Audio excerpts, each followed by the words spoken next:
আজকে যে রেসিপিটা শেয়ার করব, এই রেসিপিটা একেবারেই খুবই ইজি একটা রেসিপি।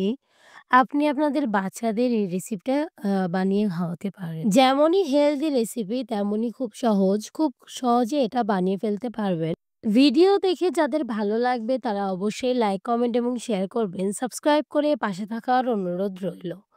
তো ১ম এ কিছু ভাত ছিল, সেই ভাতগুলো নিয়ে নিলাম। এটা কিন্তু রাইস বল, তবে এটা আমার স্টাইলের রাইস বল। আপনারা চাইলে এর মধ্যে আরো অনেক ইনগ্রিডিয়েন্টস ব্যবহার করতে পারেন। তবে আমার কাছে এই কয়টা ব্যবহার করেই খুব ভালো লেগেছে।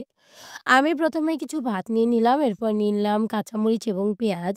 এর সাথে অবশ্য ধনিয়া পাতাও দেওয়া যায়। রুমে ছিল না, মানে বাসায় ছিল না, এ কারণে ব্যবহার করিনি। এরপরে দিয়ে দিলাম একটুখানি বেকিং সোডা, তার সাথে মরিচের গুঁড়া, হলুদের গুঁড়া, লবণ। তার সাথে দিয়েছি ধনিয়ার গুঁড়া, জিরার গুঁড়া এবং আরেকটা উপকরণ দিয়েছি রাঁধুনি যে গুঁড়া মসলা পাওয়া যায়। মানে ওই যে ৳২৫ করে যে গুঁড়া মসলাটা নেয় সেটা দিয়েছি। তার সাথে দিয়েছি ২ চা চামচ বেসন এবং আদা, রসুন এবং জিরা বাটা। আপনারা চাইলে কিন্তু রাঁধুনিরও মসলাটা স্কিপ করতে পারেন, কোনো প্রবলেম নাই। ভাতটা একটু নরম, নরম হলে আরো বেশি ভালো হয়। আমার ভাতটা কিন্তু বাসি ভাত ছিল না। এই কারণে একটু শক্ত, শক্তই আছে। আমি ডাল ঘুটনি দিয়ে এটা ভালো করে ঘেঁটে নিলাম। ভালো করে গুলিয়ে নিব। যদিও খুব একটা গলেনি, তবুও খুব টেস্টি হয়েছিল। একেবারে ছোট, ছোট রাইস বল বানিয়েছি। বানানোর সময় একটু হাতে চাপে, চাপে বানাবেন। আর যাদের ভাত একটু নরম তাদের তো চাপ দেওয়ার প্রয়োজনই নেই। এমনিতেই গোল, গোল হয়ে যাবে।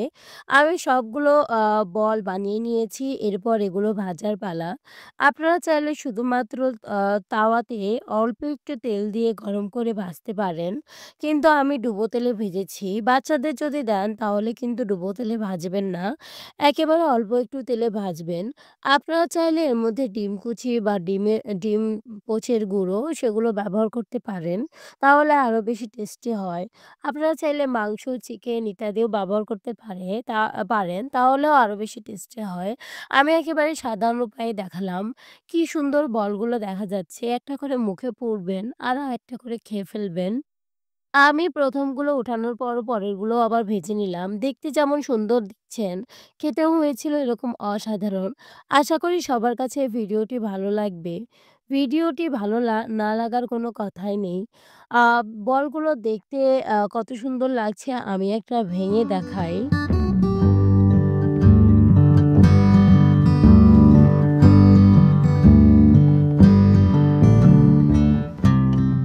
ভিডিওটি দেখার জন্য ধন্যবাদ। ভিডিওটি যদি ভালো লেগে থাকে তাহলে লাইক, কমেন্ট এবং শেয়ার করতে পারেন। সাবস্ক্রাইব করে পাশে থাকতে পারেন। Thank you.